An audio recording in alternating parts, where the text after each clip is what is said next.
Deus abençoe vocês. Queridos, nós estamos recebendo uma linda serva de Deus nesta manhã. Ela está acompanhada pelo presbítero Eduardo, seu esposo, não é isso? A Jennifer Soave é uma pessoa que muitos de vocês já conhecem pelos vídeos, pelas mensagens. E ela esteve pregando aqui numa terça-feira que eu não pude pregar. E eu não sei se você sabe, Jennifer, mas foi uma grande prova de confiança. Porque terça-feira, para mim, não é uma coisa... Tem gente até orando para ver se eu fico doente. Os meninos brincam com o pastor, eu estou orando para ver se a senhora fica rouca na terça-feira. Então, terça-feira, normalmente, são os pastores da DeVip que pregam, os evangelistas da DeVip que pregam quando eu não prego. E naquele dia eu estava em casa, senti que não seria uma bênção para a igreja, não estava me sentindo bem, e Deus me falou o coração sobre a vida da missionária Jennifer, e ela veio aqui e pregou. Eu não sei exatamente o que ela pregou, mas sei a repercussão no grupo do Zap da igreja. E o pessoal falava da irmã Ivone lá no grupo, mas eu boiando. Mas foi bênção. E aí, na semana seguinte, na quarta-feira, ela esteve conosco na tarde da vitória. E no finalzinho da mensagem, ela tocou no nome da irmã Ivone. E eu lembrei de vocês, a Juliana estava lá. E o Espírito de Deus falou comigo claramente, mesmo sem ela ter entrado ali no púlpito em nenhum detalhe, só sobre a salvação, Jesus me falou, ela é a próxima convidada da casa de Isabel. E eu disse isso no púlpito, falei, se você quiser contar o seu testemunho na casa de Isabel, mas eu ainda estava desconfiada de Jesus, entendeu? Brincando, estava desconfiada de mim, porque às vezes a gente pensa que é ele e não é, né? Falei, meu Deus, mas que testemunho que a irmã vai contar? Ela só falou que foi salva, né? Filha da irmã Ivone, não dá uma hora de testemunho a filha da irmã Ivone. E aí a gente sentou para tomar um lanche e eu vi que, de fato, a voz que estava falando comigo era a voz do Espírito Santo. E nós vamos dar boas-vindas a esta serva de Deus que também vive milagres. Então, você que está online com a gente agora, não saia. E chame alguém que está orando por alguém. Chame alguém que considera uma causa perdida. Porque Jesus vai nos falar coisas poderosas nesta manhã. Levante a mão, querida igreja, e diga, irmã Jennifer, seja bem-vinda à casa de Isabel. Você é uma mulher que vive milagres. Vamos aplaudir ao Senhor por esse ministério transbordante.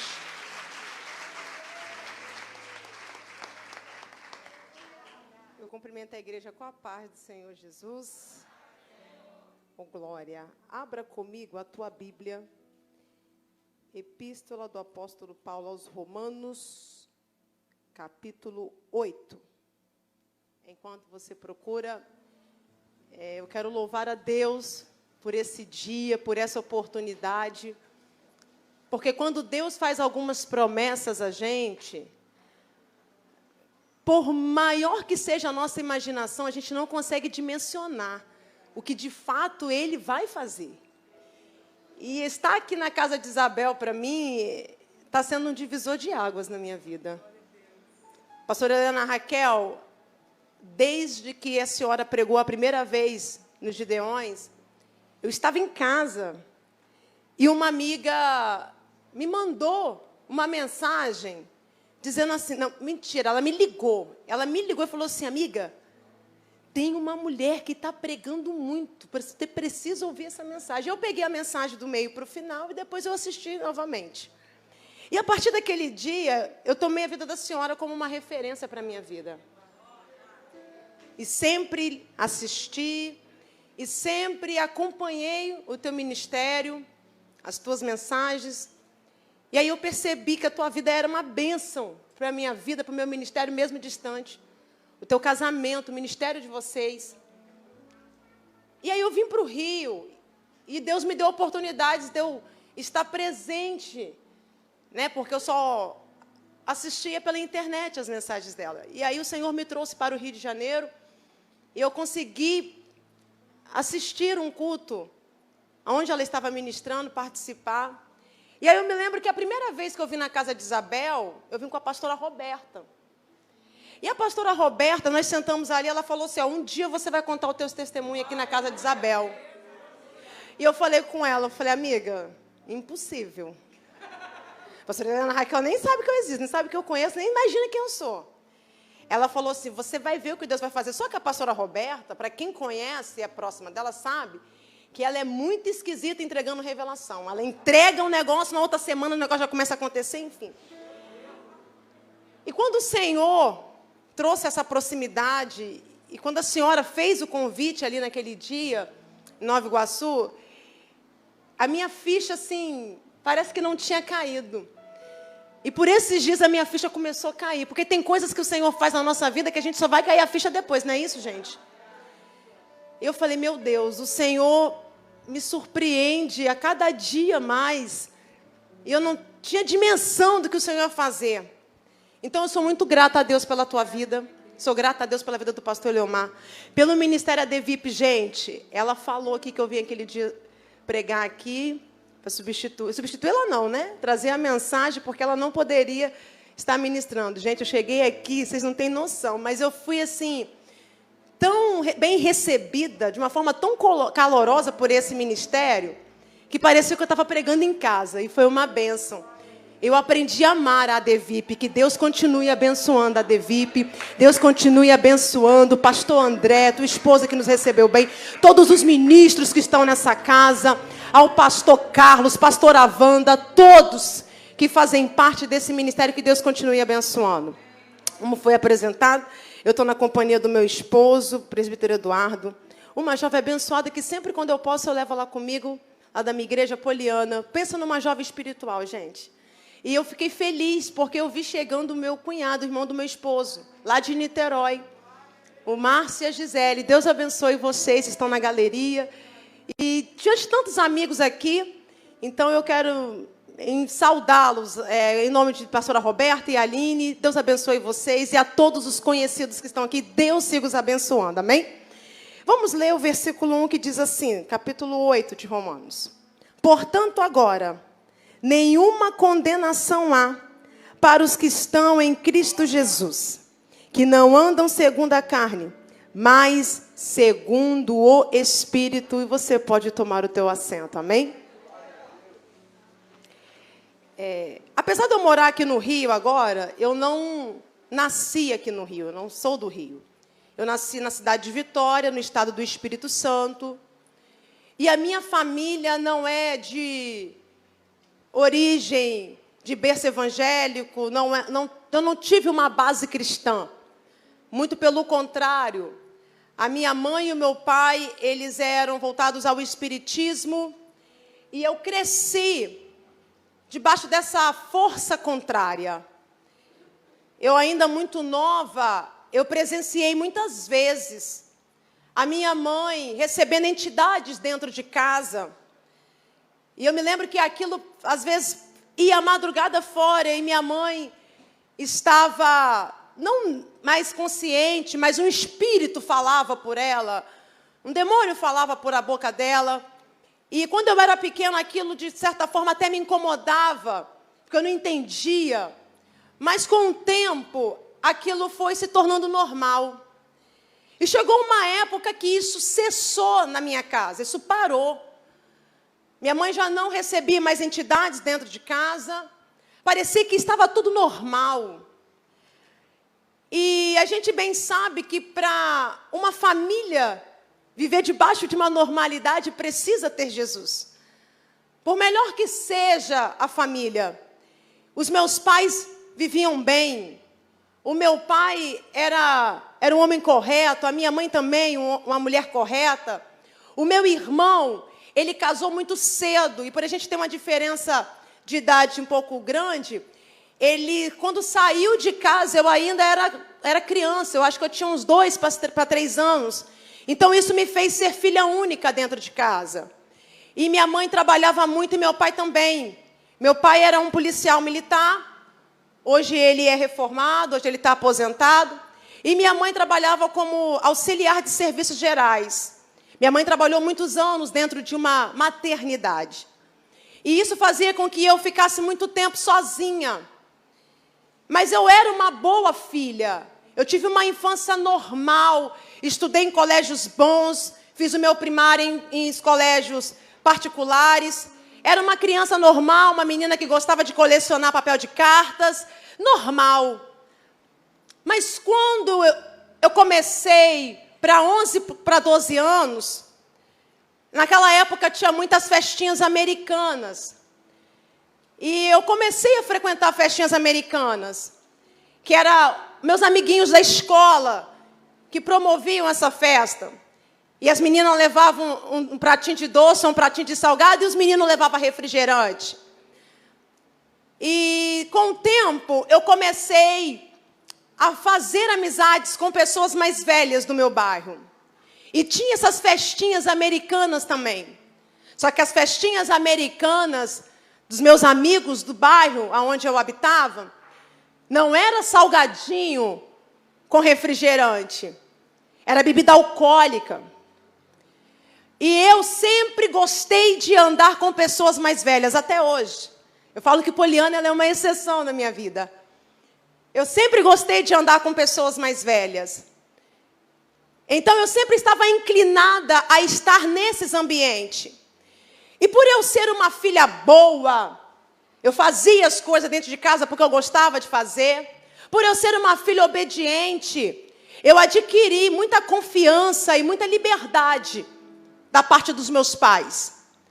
E quando eu comecei a frequentar essas festinhas que pareciam inofensivas, mas não eram, eu comecei a usar a confiança para mentir. E aí eu comecei a dizer que eu ia dormir na casa de uma amiga da escola, mas não ia. Eu comecei a falar que eu ia para um lugar, mas não ia. Eu comecei a desfrutar da noite, a ir para as baladas. Porque apesar de eu ter 12 anos, mas eu sempre fui grande, eu sempre apresentei ter um pouco mais. Eu tinha 12 anos e as pessoas olhavam para mim e falavam, você parece que tem 16. E pelo fato de eu andar com pessoas mais velhas, então as minhas conversas eram conversas de pessoas mais maduras. E com os 12 anos eu já estava bebendo, e com os 12 anos já estava com aqueles namoricos, e aos 12 anos eu já estava me viciando na noite. E a noite, ela te apresenta pessoas de todos os tipos. A noite te apresenta pessoas boas, mas a noite também te apresenta pessoas ruins. E aos 14 anos, eu conheci um rapaz que ele tinha 21 anos de idade. E eu comecei a me relacionar e namorei esse rapaz. E esse rapaz, ele era um traficante. E eu comecei a frequentar os ambientes que ele frequentava. E nessa altura do campeonato eu já estava viciada, não só na noite, mas nos baile funk. E essa turma com quem ele andava, essas pessoas com quem ele se relacionavam, eram pessoas que praticavam todos os tipos de crime. E a partir daquele momento eu tive uma curiosidade de experimentar a droga. Ninguém nunca me ofereceu, ninguém nunca disse, olha, você tem que usar para você fazer parte do grupo. Não, isso não aconteceu comigo. Eu tive vontade de experimentar, porque como eu gostava da bebida alcoólica e eu gostava do efeito que ela produzia na minha vida, então eu comecei a consumir drogas. E meu comportamento em casa foi ficando alterado. O meu comportamento em casa foi ficando um comportamento totalmente desnivelado daquilo que os meus pais me conheciam. Mas eu fazia tudo muito por debaixo dos panos. E meu pai, ele ia passar por um processo de promoção na categoria que ele trabalhava, e meu pai tinha que fazer um curso, e ele ficava muito ausente. Ele vinha para casa 2 vezes por semana, e isso contribuiu para que eu ficasse muito tempo sozinha, e eu ficasse com a minha mãe também trabalhando por escala num hospital. Então isso contribuiu que eu tivesse liberdade de sair, de me relacionar. E a esse tempo eu já não estava mais estudando, eu parei de estudar. E esse meu namorado, esse rapaz com que eu me relacionei, ele foi assassinado. E ele foi assassinado num período em que a polícia militar e a polícia civil no estado do Espírito Santo, elas entraram em greve juntas. E o corpo daquele rapaz ficou muitas horas no meio de uma praça. E aquilo mexeu muito comigo. E o refúgio que eu tinha para não sentir dor era cada vez mais consumir drogas. E eu usei todos os tipos de droga que você imaginar. Eu usei todas as drogas que você possa pensar, eu usei. Drogas que não sejam injetáveis, mas todas as outras eu consumi, até mesmo crack. E isso fazia com que eu quisesse cada vez mais usar. Por quê? Porque eu tinha uma dor dentro de mim. E a pessoa, quando ela não tem Jesus, essa pessoa, ela busca refúgio naquilo que vai trazer momentaneamente um refrigério. E a droga, e o álcool, as bebidas, as noitadas, os bailes, os pagodes, isso me alegrava de forma momentânea. Mas quando eu estava sozinha, eu sentia um vazio. Quando eu estava sozinha, eu sentia que tinha algo que precisava ser preenchido. Mas eu não entendia. Eu não entendia nada. Eu só queria preencher o momento, preencher o vazio naquele momento.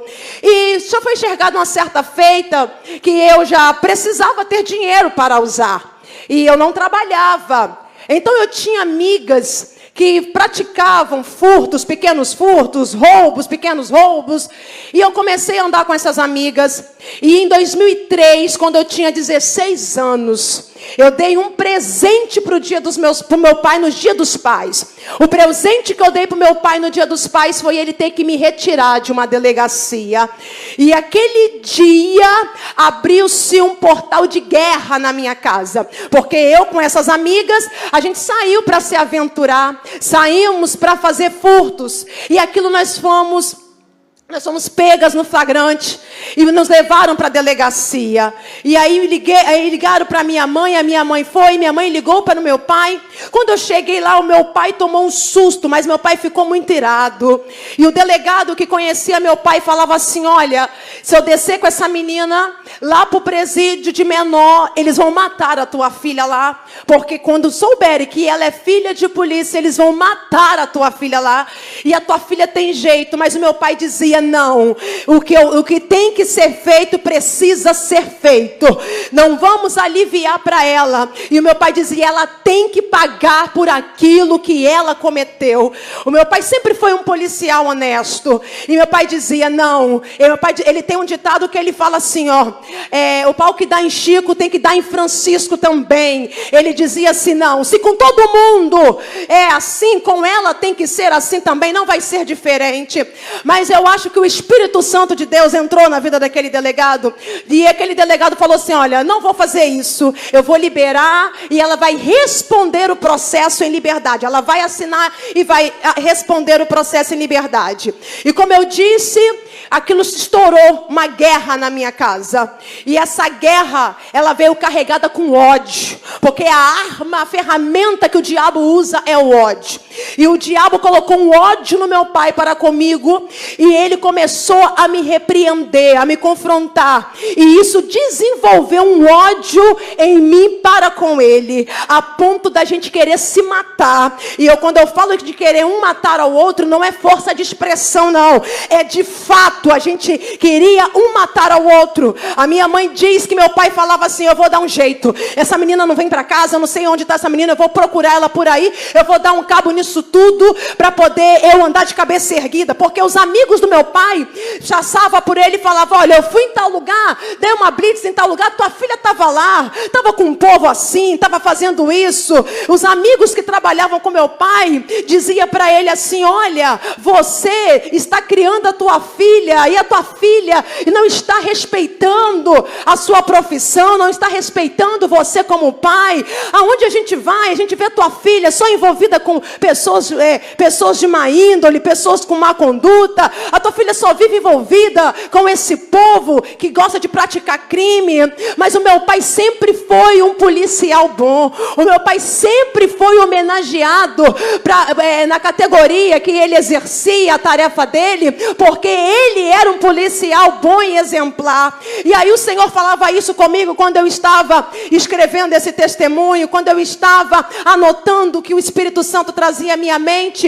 E Deus falou comigo assim: olha, os problemas não desqualificam quem somos. O problema não vai desqualificar quem o Senhor nos chamou para ser.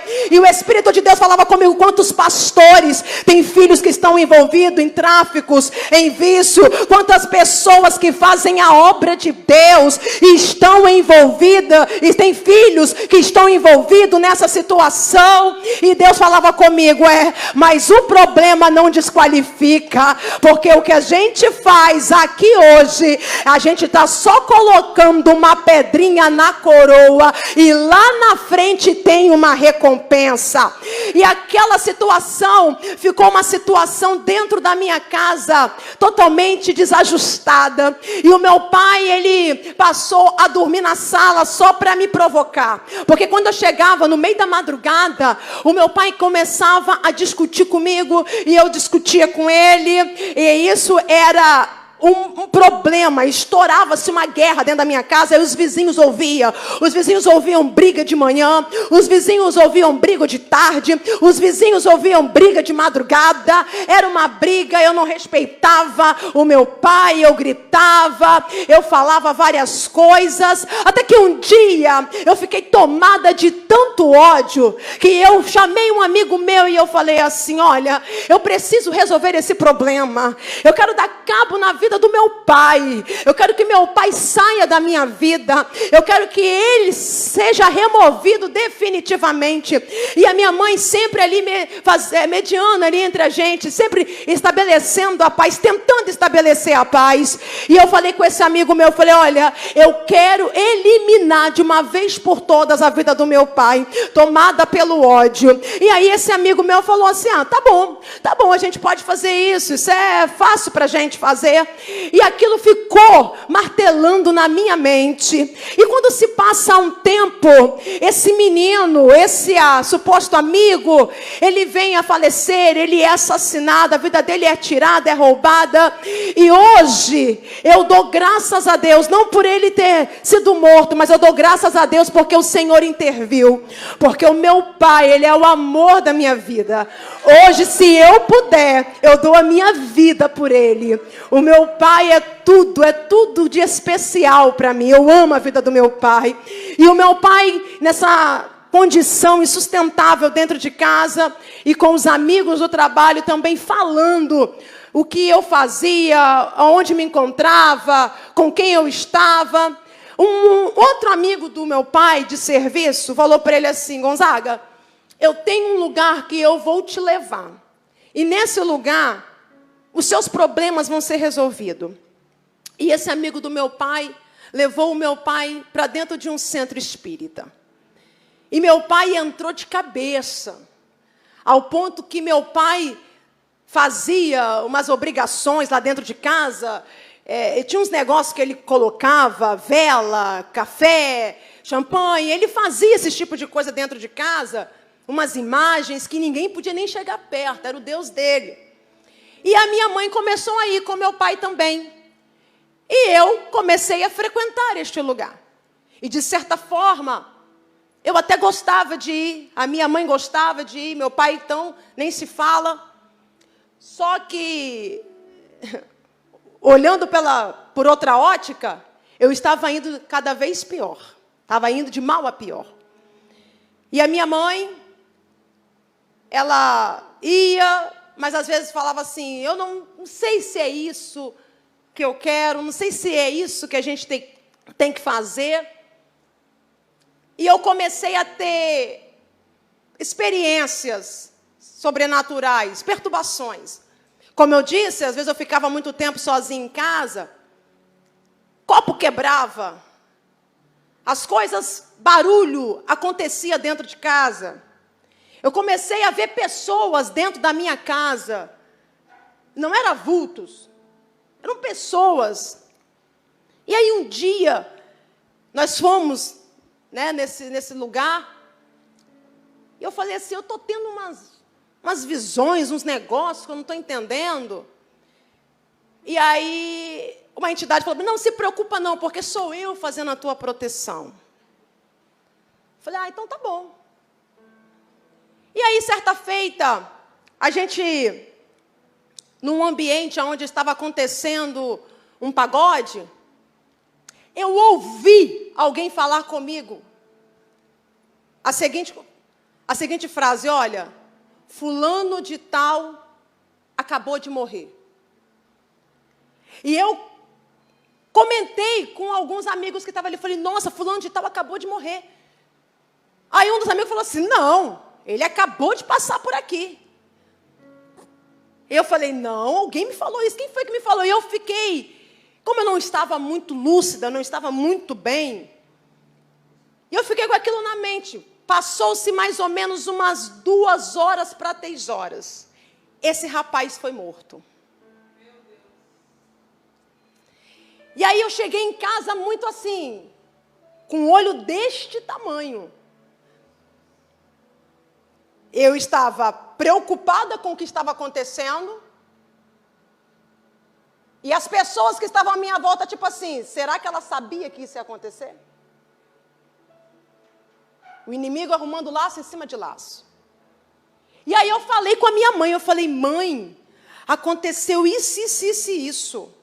Minha mãe falou assim, vamos ligar lá para a pessoa que é responsável lá do centro e nós vamos te levar lá.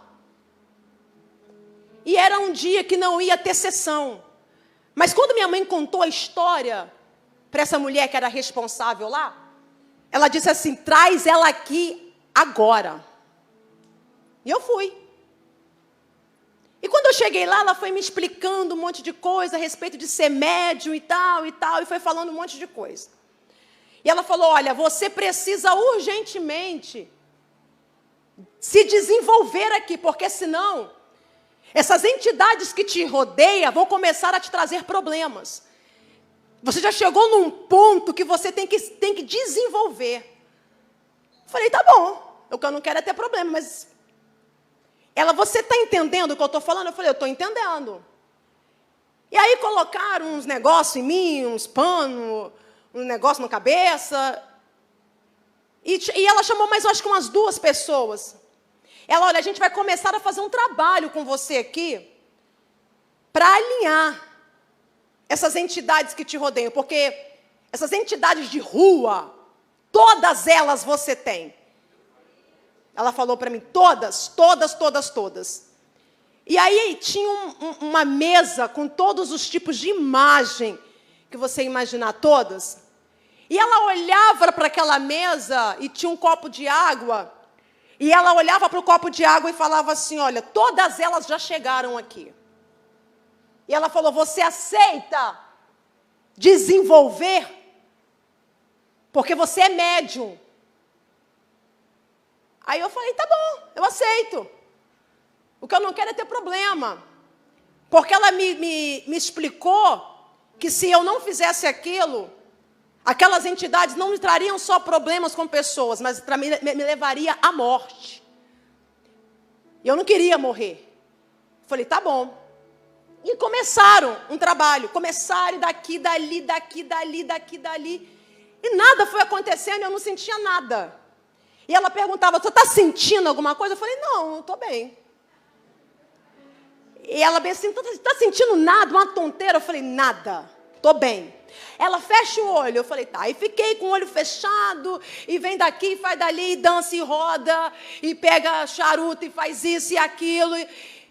E ela, tu não está sentindo nada? Eu falei, não estou. Ela, não, tu tem que se concentrar. Eu falei, mas me concentrar em quê? Ela, você tem que abrir, tem que dar abertura para eles virem. Eu falei, mas eu estou aberta. E vem daqui, vai dali. E aí ela vira para mim e fala assim, olha, eu não estou entendendo. Eu não estou entendendo. Mas hoje eu entendo. Era o céu mandando um recado. Quem foi chamado para ser templo do Espírito Santo não vai ser cavalo do diabo. Oh, aleluia. Ela, não estou entendendo. Nós temos que ir na tua casa. Eu falei, tá bom. Aí eles iam na minha casa. Chegava uma van dentro da minha casa, na casa dos meus pais. Era muita gente que ia e fazia todo tipo de trabalho que você imaginar lá dentro. E nada foi acontecendo. Pelo contrário, eu estava cada vez mais envolvida. Porque agora eu não só consumia, mas eu também vendia. E as guerras lá dentro de casa só aumentaram. E eu fiquei muito tempo sem conversar com meu pai. Nós morávamos na mesma casa e a gente só falava para brigar e afrontar um ao outro. Eu não conversava com ele. Eu passava por ele na rua, ele fingia que não me conhecia e eu fingia que eu não conhecia ele. E quando a gente estava em casa sozinho, a gente passava pelo corredor, na casa que nós morávamos, e aquele olhar de um para o outro, tipo assim, eu te odeio, eu te odeio. E aquilo ficou insustentável, eu chamei umas amigas, uns amigos, eu falei, eu preciso sair da minha casa. Saí de casa, chamei os amigos, alugamos uma casa e fomos morar junto. E o problema é que eu não queria viver com regras. Eu não queria ter disciplina. E eu saí de casa, pouco antes de fazer 18 anos. Saí de casa, fui morar com esses amigos. Então você pode imaginar como é que era a casa. Todo tipo de consumo de droga tinha ali dentro. Todos os tipos de pessoas frequentavam a minha casa. E eu vendia droga também. Uma coisa que eu nunca fiz na minha vida foi me prostituir. Mas, dentre outras coisas, e nem matar ninguém. Eu fazia para poder ter dinheiro, para consumir.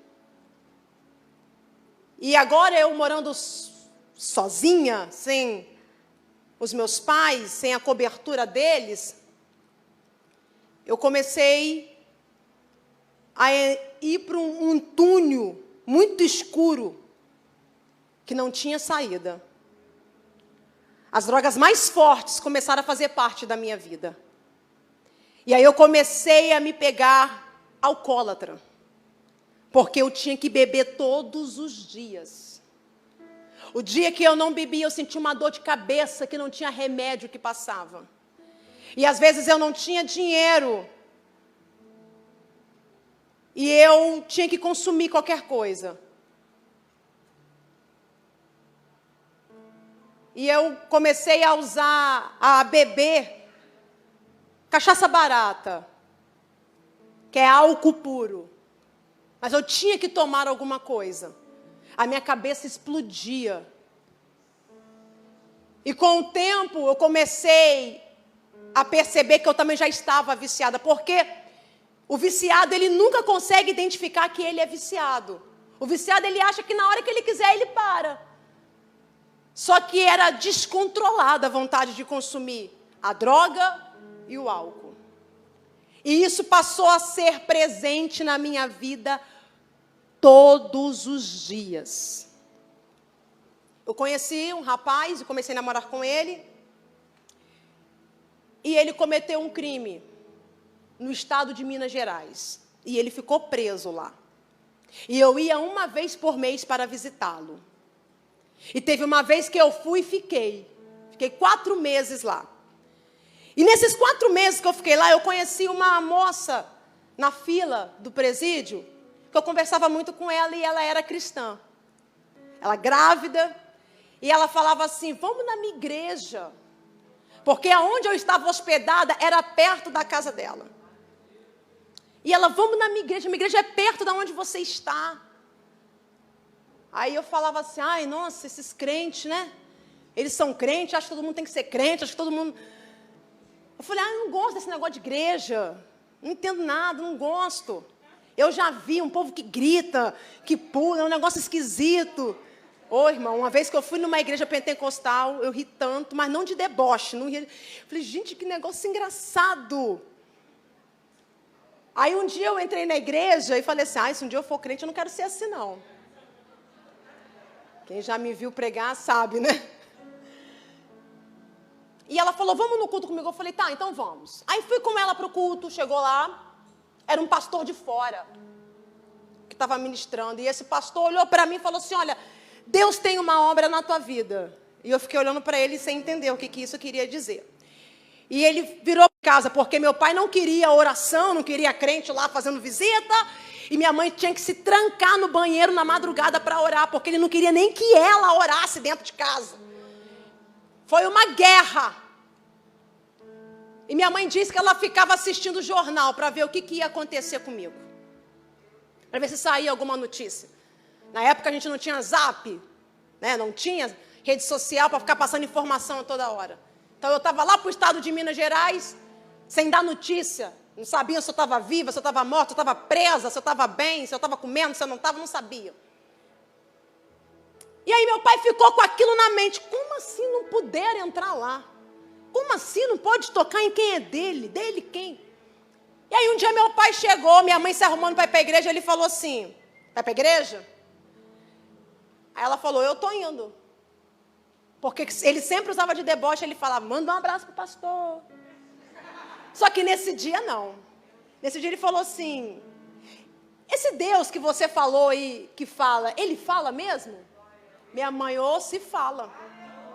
Aí ele falou assim, então tá, eu vou contigo. E se ele falar comigo lá, eu vou ficar servindo a esse Deus. Ô, irmão. Deus que a gente serve, ele adora um desafio, né? Quando ele chegou, Lucinha, na igreja, minha mãe fala que o pastor que estava dirigindo o culto, meu pai foi com uma guia escondida debaixo do pescoço, debaixo da blusa.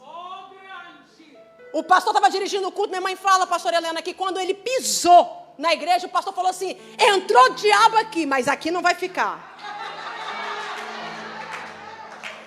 Irmão, meu pai entrou naquele culto e começou a passar mal. E o culto foi acontecendo, o pregador pregando muito, o culto foi acontecendo, o pastor pegou o microfone, que estava na direção do culto de libertação, e ele tá, e tem diabo aqui, tem demônio aqui, e tem um laço de morte aqui, vem aqui na frente. E aí ele foi falando, tem alguém aqui que trabalha com arma? Só tinha o meu pai levantou a mão. Ele é o Senhor mesmo. Quando meu pai estava sentado no último banco, que ele levantou, ele veio se arrastando de lá de trás até o altar. E ele veio já manifestando. E o pastor falava assim, minha mãe diz, né? Eu não estava. Deixa. Aí ele ficou embaixo do altar. E aí minha mãe fala que o pastor disse assim, coloca ele aqui em cima do altar. Subiram com ele. Quando subiram com ele, que soltaram ele, falou, pode soltar. E ele estava lá todo se contorcendo. Ele começou a perder o fôlego.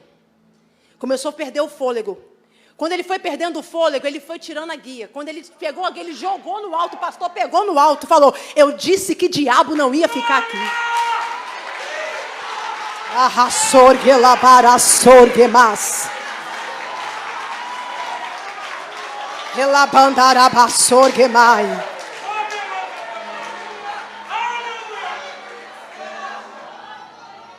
A partir daquele dia, meu pai desfez de tudo, jogou as guias fora, jogou as roupas fora, jogou as imagens fora, quebrou aqueles troços que tinha lá dentro de casa e começou a caminhar com a minha mãe.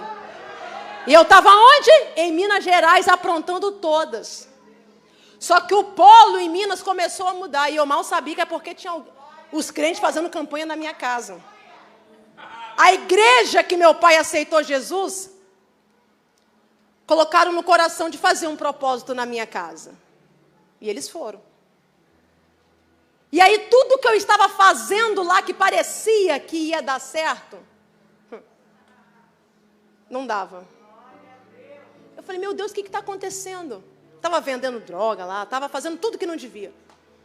E tudo que eu colocava a mão que antes estava dando certo, agora começou a não dar certo. Deus começou a fechar o cerco para mim. Aí, de repente, eu perdi aquele encanto que eu tinha por aquele rapaz. Eu falei, quer saber? Quero ficar aqui mais não, vamos embora para casa.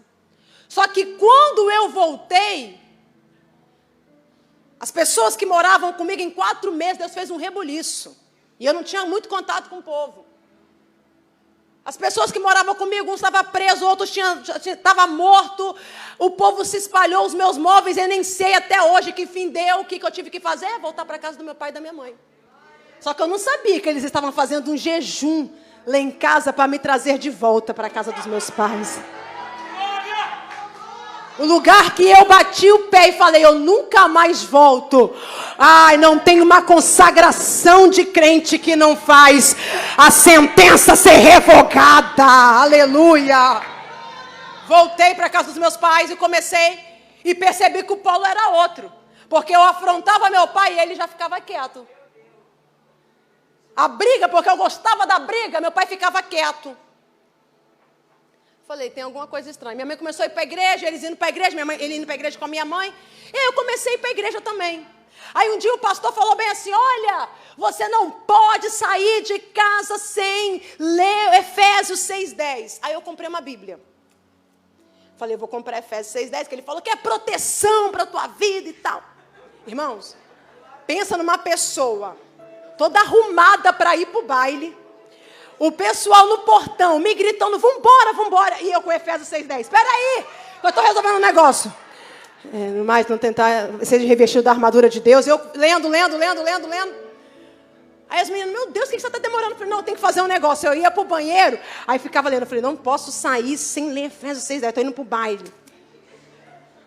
Aí eu falava assim, Jesus, por quê? O povo com quem eu andava, o povo estava sofrendo ataques de povos rivais. E eu falei, Jesus, nada pode acontecer comigo.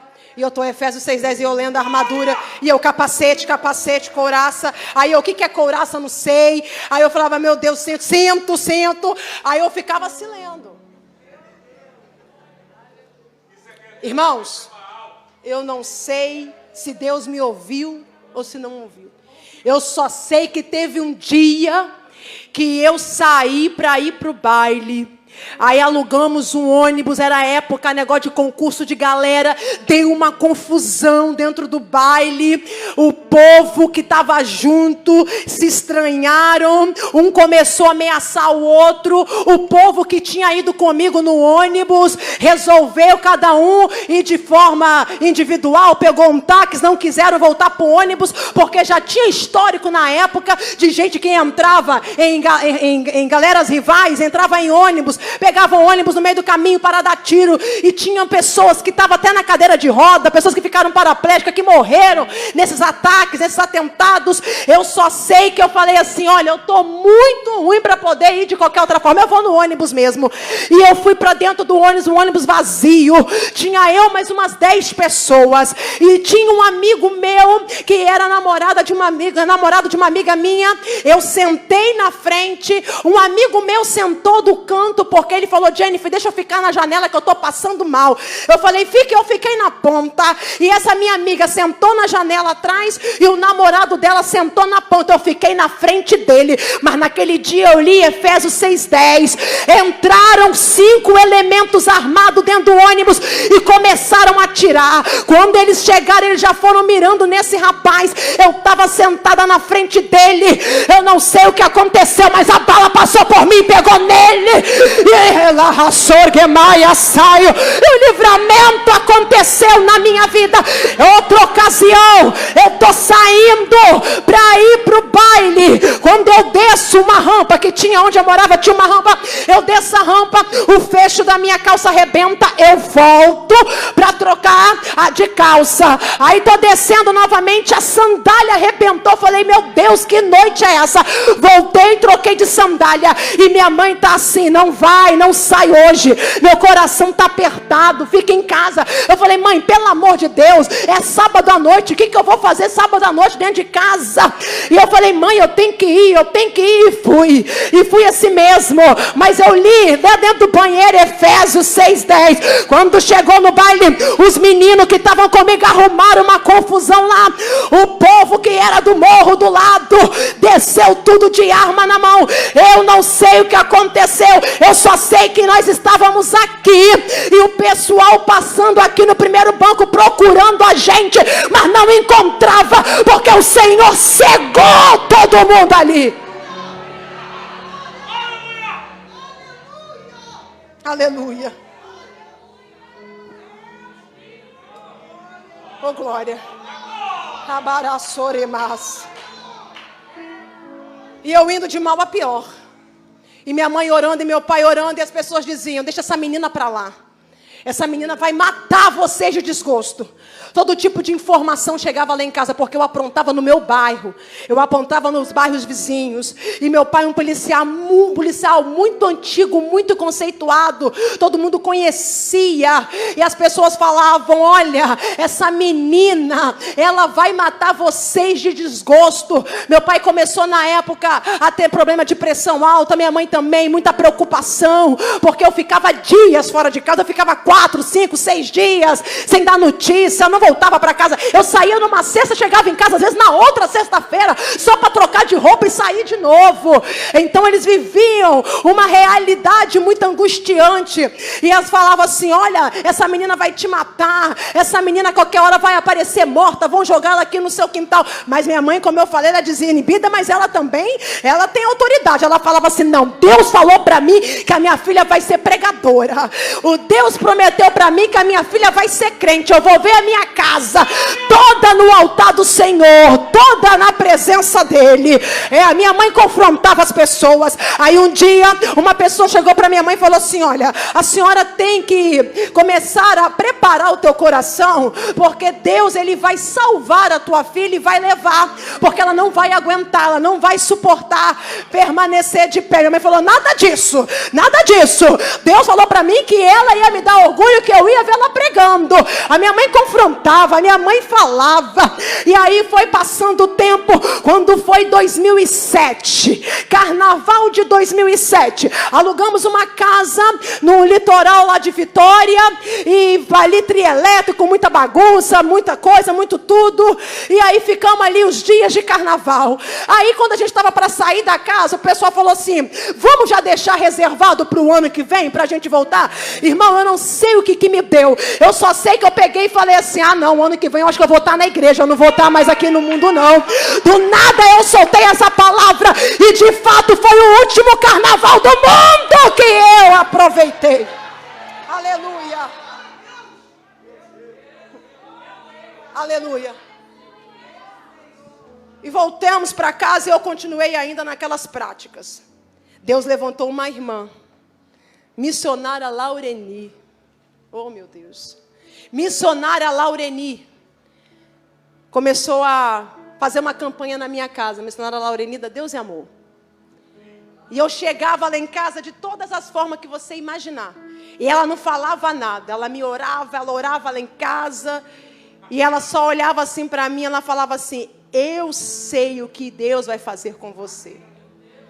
Irmãos, ela fez uma campanha que eu nem sei, por tempo indeterminado.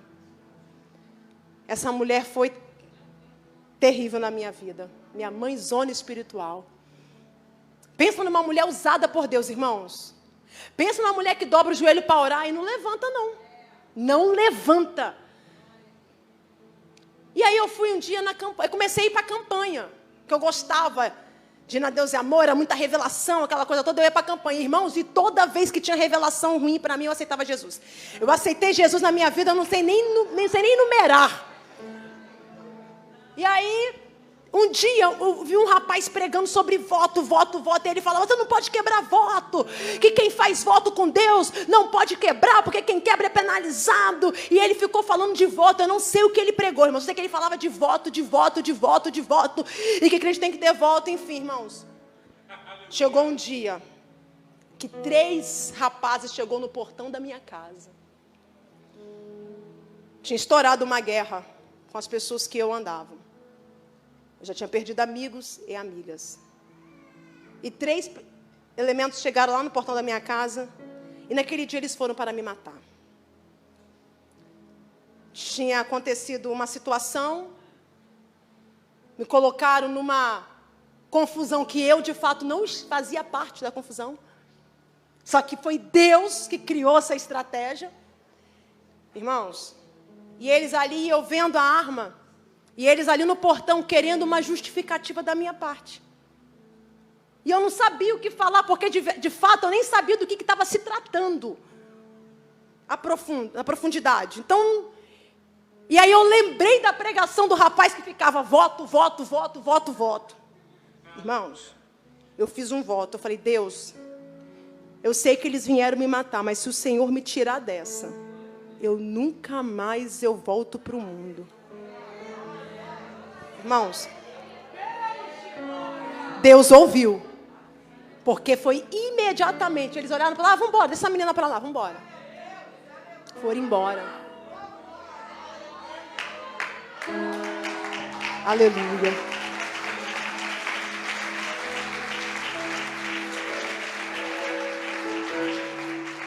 Aí começou outra guerra. Que na hora que eu terminei de falar isso, eu falei, meu Deus, por que eu não fiz voto de 1 semana? E aí eu falei assim, mãe, é verdade que quando a gente faz voto com Deus, a gente não pode... Minha mãe falou, nem pensar. Minha mãe é dessas. Minha mãe é muito intensa, sabe? Nem pensar em quebrar voto com Deus. Eu falei, meu Deus do céu. Aí cheguei para essa missionária, falei, ora por mim. Liguei para ela, ora por mim. Ela falou, estou indo aí na sua casa. Vou orar por telefone, vou indo aí na sua casa. Quando ela chegou, quando ela pisou na minha casa, ela falou assim, ó, eu vejo um envelope deste tamanho. E Deus me fala que você fez um voto com Ele. E a palavra que eu tenho para você é, ai de ti se quebrar esse voto. Irmãos, aquilo ali foi a confirmação que no momento eu não queria. Aí eu falei, isso foi numa quinta-feira, chegou a sexta-feira, a bendita sexta-feira. Agonia. Saí. Falei, mas eu fiz voto. Irmãos, o Espírito Santo, eu não entendia, mas era o Espírito Santo. O tempo todo na minha cabeça, voto. E o pessoal ligava para minha casa. E aí? Que horas? Vou passar aí. E eu falei, mãe, fala que eu não estou. Diz que eu não estou. Como é que vai ser isso? Falei, hoje eu não posso ir, não. Falei, não estou me sentindo bem. Não, vamos assim mesmo.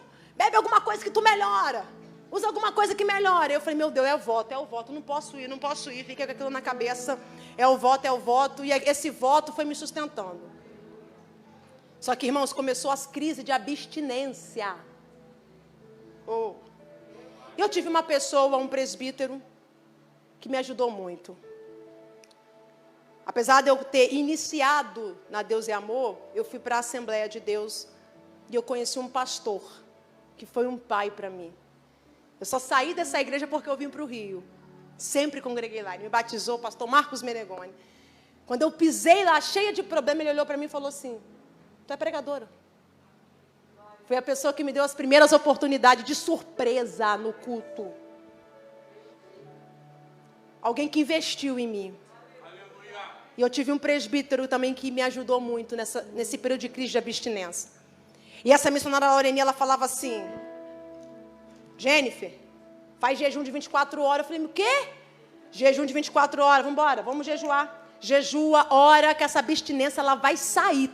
E meu pai, não, eu vou aqui no HPM, vou colocar ela na clínica, vou internar ela. Não. Vai orando e jejuando que essa abstinência vai sair.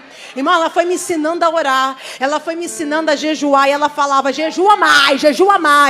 Irmão, aquela abstinência, aquela revolta dentro de casa, aquela agonia, suando frio, aquela confusão dentro de mim, e eu querendo sair. Aí teve um dia que eu falei, não quero saber saber de nada. Coloquei a roupa, peguei a calça, peguei a bolsa e fui. Quando eu cheguei na esquina da minha casa, eu ouvi uma voz falando assim: o voto. E ninguém me disse, eu ouvi o próprio Deus dizendo para mim assim, ó: a tua sepultura não está fechada. Eu falei, meu Deus. Aí voltei para casa agoniada, em oração, e os irmãos vão lá e oram, e bota a mão na minha cabeça e profetiza, e o povo jejuando, guerreando. E aí foi passando os meses, e aí eu fui ficando liberta. Me batizei no mesmo dia que a minha mãe se batizou, que o meu pai se batizou. Nos batizamos todo mundo junto. Aquela abstinência foi embora, a crise não voltou, o meu organismo ficou limpo, a droga não venceu, mas Jesus chegou.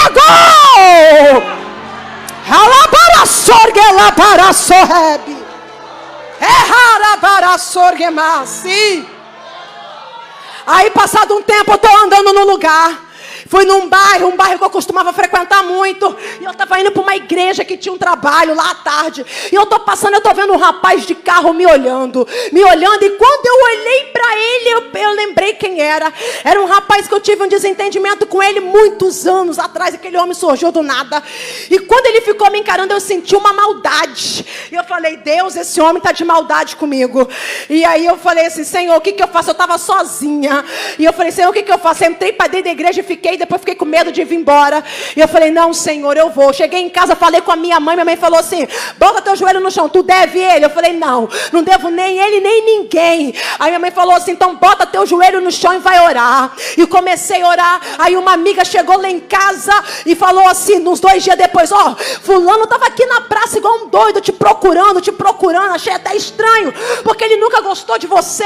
Irmãos, eu orei e falei assim, Deus, o Senhor sabe que eu não devo nada a ninguém. Eu nunca fui limitada de andar em lugar nenhum, porque eu nunca dei volta em ninguém. Eu nunca fiquei devendo. Eu nunca precisei fazer maldade com ninguém. E eu saí do mundo sem dever nada. Deus, eu não aceito eu não ir naquele trabalho de tarde, porque eu gosto do trabalho que tem lá de tarde, que era o trabalho que as irmãs botavam a mão na cabeça da gente, sabe, sacudia. Eu falava, Deus, eu quero ir nesse trabalho lá de tarde. Eu não aceito não voltar lá. Passou uma semana, estou em casa vendo o jornal de papel. Quando eu olho no jornal de papel, a foto dele estampada, tinha sido assassinado. E eu falei assim, meu Deus, eu não orei para isso, eu não pedi isso. Aí o Espírito de Deus falou comigo, não tem nada a ver com o que você pediu, com o que você quer. É porque não há condenação para aquelas que estão em Cristo Jesus. Ei, o homem não pode condenar quem Deus chamou para ser livre. E eu frequentando a igreja, eu fui crescendo e amadurecendo, sem amigos, para a gente finalizar. Porque algumas pessoas tinham uma expectativa. Não vai aguentar não. Era expectativa do lado de dentro e do lado de fora. Do lado de fora era, ela vai voltar, porque eu me converti no dia 7 de dezembro de 2007. Natal, Ano Novo, Carnaval, férias, praia, tudo. E eu tinha já pago uma festa para ir, para virar Ano Novo. E todo mundo assim, ela só entrou para a igreja porque os meninos foram lá tentar matar ela. E do lado de fora tá, ela não vai aguentar. E do lado de dentro também assim, vamos ver, né? E eu cresci e amadureci praticamente com poucas pessoas ao meu lado. Mas pessoas específicas. Porque nenhuma mãe também queria ver uma filha jovem ao lado de uma menina que era tão mal falada no bairro. As mães ficavam assim, até ver se essa menina está crente mesmo, não anda com ela. Por isso que quando eu cheguei na igreja, eu logo me simpatizei e fui para o grupo das irmãs. Eu não passei pela mocidade. Eu falei, pastor, eu posso ficar no grupo das irmãs? Eu gosto das irmãs, que eu fui na visita, elas, né, profetizam, eu quero ficar no meio disso. O pastor falou, você fica onde você quiser, só quero que você fique na igreja. Tu fica onde você quiser, minha filha. Eu falei, tá bom. E aí o Senhor precisava me transformar. Eu estava liberta, mas eu precisava ser transformada. Porque a saída do Egito liberta, mas o deserto transforma. E eu ia ter que passar pelo deserto. Entrei num processo sentimental. Irmãos, foi ali que Deus falou assim: agora eu vou tirar de você a agressividade. Tu vai aprender a respeitar pessoas. Tu vai aprender a obedecer e honrar teus pais. Tu vai aprender que você não faz mais o que você quer. Você faz o que eu te mando fazer, irmãos. Deserto terrível é quando você tem tudo para fazer o que quer e o Senhor te freia e fala: não vai fazer, irmãos. Passei um processo sentimental aonde eu não tive autonomia para fazer nada. Deus só falava assim: eu quero que você só espere. Eu quase me afastei.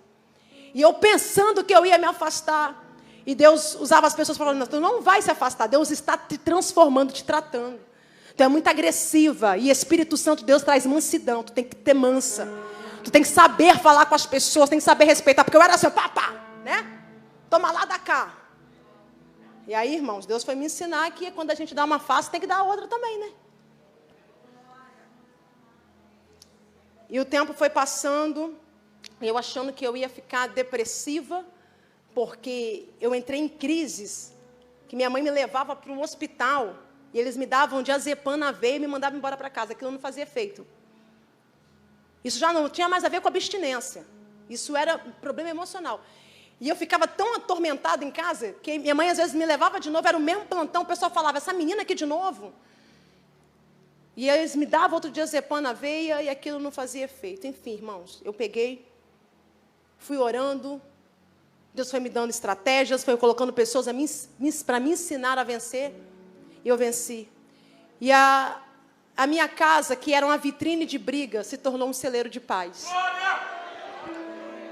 Eu preciso dizer para mães e pais que estão aqui: não desistam dos seus filhos. Por mais que alguém diga: olha, não tem jeito, quem dará a última palavra é o Senhor.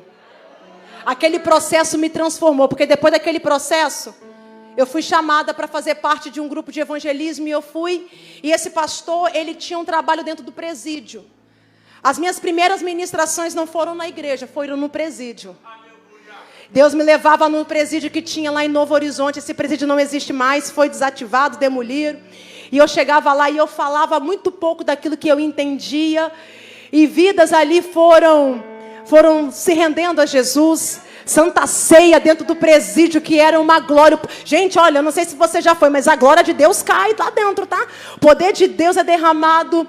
E eu comecei a fazer evangelismo em Boca de Fumo. E aí chegou um dia que eu tive uma oportunidade para ministrar. Um amigo meu falou assim: Jennifer, olha, eu preciso viajar, eu estou com uma agenda, você pode pregar no meu lugar? Eu falei: tá louco, não posso. Como é que eu vou pregar? Eu nunca preguei na minha vida. E ele, um pregador bem renomado dentro do Estado do Espírito Santo, ele falou: não, mas eu confio em você, vai lá. Eu falei: não, mas eu não confio em mim não. Ele: não, mas eu confio, vai lá. Já falei para a irmã, ela vai te ligar. Eu falei: não faz isso. Quando a irmã ligou, eu não consegui falar não, porque ela falou assim: ó, irmã, eu tô te esperando, tá? O evangelista falou aqui que você vai vir, que a irmã é uma bênção, né? Que a irmã tem testemunho. Eu falei: meu Deus, eu vou contar seu testemunho. E eu falei assim: meu Deus, eu vou começar a orar. E eu lembro a primeira mensagem que eu preguei, Jó 42:2, e comecei a pregar, e foi uma glória, e teve alma para Jesus. Dali as portas foram se abrindo. Eu vim pregar num retiro de jovens aqui em Santa Cruz. Conheci o meu esposo. Até então eu tinha um preconceito com casamento, pelas frustrações que eu tinha passado na minha vida sentimental. Eu falei: eu não quero casar, eu vou viver para o Senhor. E aí Deus falou comigo: não, Deus, você vai casar. E eu falava: eu não quero, Deus. E Deus falava assim comigo: mas você vai. Conheci meu esposo. Fica de pé, Eduardo. Deus me deu um presente, porque Eduardo é meu companheiro, ele me apoia. Irmãos, ele acredita mais em mim do que eu mesma. Ele faz propósito comigo. Às vezes eu estou dormindo de madrugada, que eu dou uma olhada, tá ele com a mão na cabeça lá, ó, com a mão na minha cabeça, me orando. O homem que Deus escolheu para mim foi o homem que casa comigo em tudo. E Deus falou assim: eu vou tirar essa frustração e vou mostrar que a minha glória é maior do que a frustração. Me deu um bom casamento, oh aleluia. Comecei a estudar, voltei para a escola. Deus abriu uma grande porta para mim lá no estado do Espírito Santo. E aí eu lá trabalhando muito bem, preconceito preconceituosa com itinerância. E Deus falava assim: não, vou fechar a porta. Eu falei: não vai não, Jesus, vai não. Eu não, vou continuar pregando, mas trabalhando. Aí foi eu sendo a oportunidade para pregar fora, para viajar. E eu não podia, a porta fechou. Porque quando a gente desconhece, a gente critica. E eu criticava, eu falava: esse negócio de itinerância, não criticava. E eu preconceituosa, e Deus falou assim: pois bem, tu vai viver assim, desse preconceito que você tem. Eu vou te mostrar que não é nada disso que tu está pensando. Deus fechou a porta e eu comecei a ministrar para lá e para cá. O Senhor nos trouxe para o Rio de Janeiro. Depois de 3 anos de casado, fui muito bem recebida na Assembleia de Deus em Campo Grande, pelo bispo Daniel Malafaia, pela bispa Gemima Malafaia, que me tratam como se fossem filhos, que têm apoiado e investido no meu ministério. 2018, eu faço um exame, aparece um câncer no meu pâncreas, eu fico atordoada, eu fico aflita, mas quando eu retorno para voltar a fazer os outros exames, o céu me revela que o poder dele é maior do que qualquer tomografia, do que qualquer câncer. Quando eu saio da mesa da tomografia, o médico olha para mim e fala: o que estava no teu pâncreas não está mais, tu está curada, tu está curada, tu está curada. Fica de pé nessa derralabarácia, fica de pé nessa manhã, porque é manhã de libertação e cura, é manhã de salvação e cura, é manhã de cura aqui também neste lugar.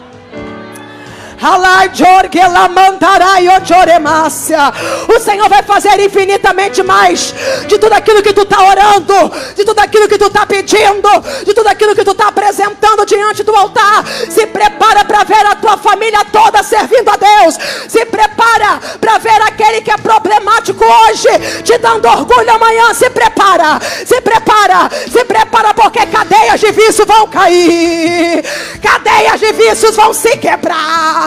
Todo cárcere hoje o Senhor estará a arrebentar. Quem pode adorar? Quem pode? Ei, mãe, tu pode começar a contemplar o teu filho também neste altar pregar. Quem é que pode receber? Quem é que pode adorar? Quem é que pode contemplar o varão de autoridade que chegou neste lugar? Quem pode adorar? Quem pode adorar? Quem pode adorar? E ele toca em você, ele cura você, ele remove esse nódulo, ele tira esse caroço, ele expulsa esse câncer. É manhã de milagre. Quem pode adora, adora, adora, adora a Deus.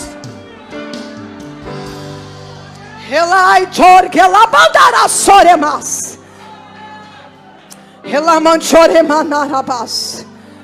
Quem fez a promessa é fiel para cumprir. Quem fez a promessa é fiel para cumprir. Ele está aqui.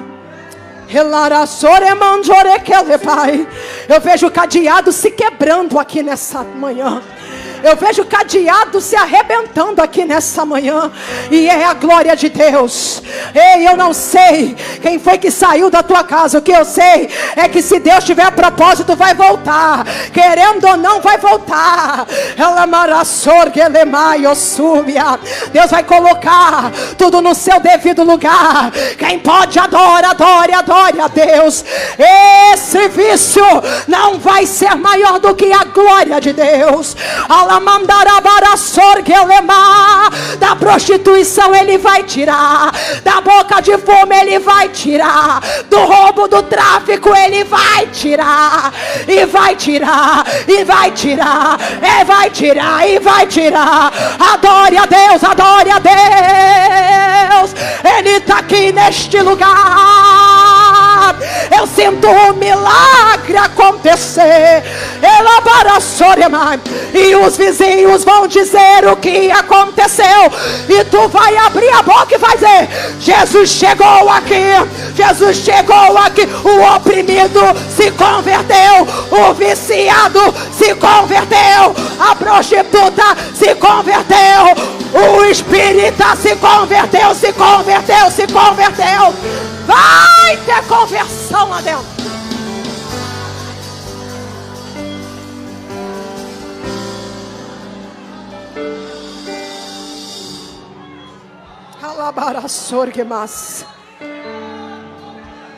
cadeias do inferno não são maiores do que a glória de Deus. Mesmo de máscara, bonito como você está, olha para esse irmão, não precisa tocar nele não. Só olha para ele e fala: tem milagre hoje na tua casa. Tem milagre hoje na tua casa. Deus faz o impossível acontecer.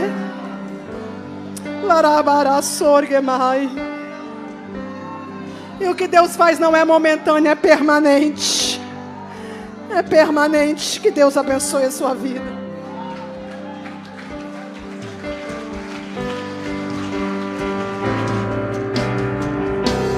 Ele vai além da medicina.